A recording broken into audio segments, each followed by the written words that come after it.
નમસ્કાર દર્શક મિત્રો, બ્રેકિંગ ન્યૂઝમાં આપનું હાર્દિક સ્વાગત છે. આપ જોઈ રહ્યા છો ગુજરાત ન્યૂઝ 24.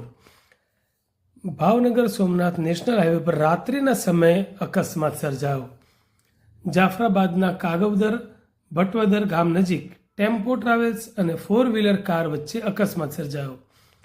અકસ્માતમાં 8 લોકો ઇજાગ્રસ્ત થયા. ઇજાગ્રસ્તોને 108 મારફતે રાજુલાની ખાનગી હોસ્પિટલ ખાતે ખસેડાયા.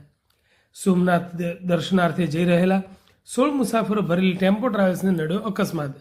સમગ્ર મામલે નાગેશ્વરી પોલીસે તપાસ હાથ ધરી.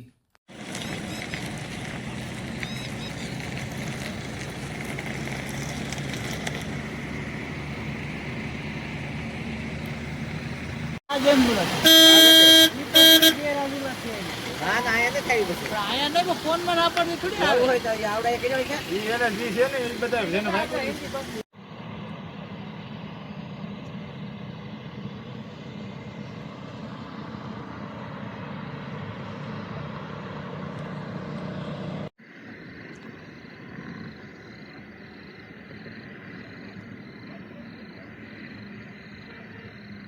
બોલો ઉપર কথা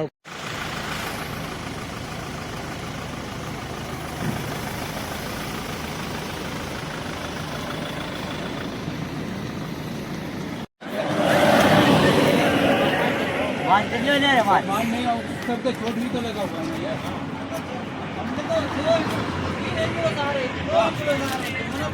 कोई मना नहीं किया